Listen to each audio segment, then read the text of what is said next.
Okay, my name is Zach. This is a video for mini project number 2 for introduction to environmental engineering. So this mini project is based off the carbon footprint calculations that we did. In this case, I'm going to be trying to reduce the CO2 footprint from home category. So this is it. Eco Solar Trading. There's a place we're about to go over here. Yeah, we just paid the tauke over here, 12 ringgit each, 30 ringgit for this one, the Y Connect, 55 for this, 10 ringgit per meter, so that's good. I don't have a good place to put the panel. I have two, but I'm just gonna check for one now. Let's cut to the scene that I'm supposed to show you. So wires are exposed. We're getting around 38.5 volt. Bad news is we blew up the fuse. Look at that. That's one. I connected it into this one. Failed to see that it was a 10 ampere max unfused. And I suppose the current is above 10 amperes. So, yay, I blew up the fuse. Get to the next scene. This is Zach. Well, what's this? It's a very hot and sunny day. We're gonna do the installation. So first we cut off the old connectors from the solar panel. You don't have to do this if you have a new one. Remove the insulation and then expose the copper inside the wire, as you can see over here. And then on this one, yeah, I'm just gonna clean up the wire edges. That's a clean boy. So this is the new MC4 connector. I'm gonna be putting the end cap first, and then this is two parts actually, but I'm gonna put it together at the same time. And then we put in the pin. Don't use your hand, bro. Yes, a tool. And then we put in the last part of the MC4 connector. Yes, so we are done on this part.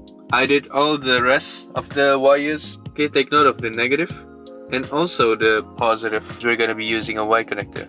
This is the controller pointing at two inputs, the battery and also the solar panel. Those are the ones we're gonna be using. And it's still hot. I just connected the negative and also I connected the positive, and we're done on this part. Okay, these are for the batteries.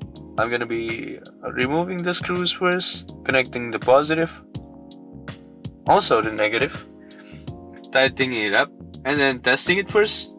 My cat is at the back. Connect positive and negative.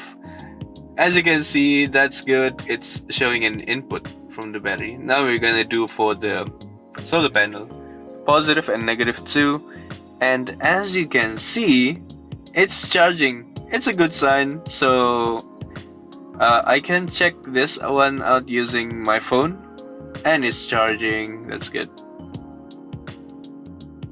Last time we calculated the carbon footprint. The highest is home usage, which was around 3,000 kilograms. What I have here is a calculation for the solar panels. Hot road. This, not this. Okay. The thing is, I don't have the calculations. I'm gonna be showing you the calculations. It's gonna be shown somewhere inside this screen. So first is the solar panel output. Annually, I'm gonna be getting around 421 kilowatt hours, and then for 23 bulbs and 4 fans, annually I'm gonna be using around 7,534.08 kilowatt hours. So what's the verdict? Before getting the solar panels installed, I was using around 7,534.08 kilowatt hours per year, and then we multiply that with the carbon intensity of 0.696. So annually we are producing around 5248.719 kilogram CO2 per year. After installing the solar panel, 4950.56 kilograms CO2 per year. So that's around 5.75% difference. A few hundred kilograms CO2 per year, but that's still good. So back to the previous design. So in terms of scalability, yes, it's good, and to reduce carbon footprint, I would suggest, yeah, go for it. You can cut the cost by buying secondhand stuff like me. Overall, this was a good project. If you want to see the installation at a home, stay tuned. I'm gonna make another video on that. I'm gonna be updating it on my Patreons. We only have 5 minutes. Okay, so just a reminder, we don't inherit the earth from our ancestors, but merely we are borrowing it from our children. Thank you for watching today's video. Zach, signing off.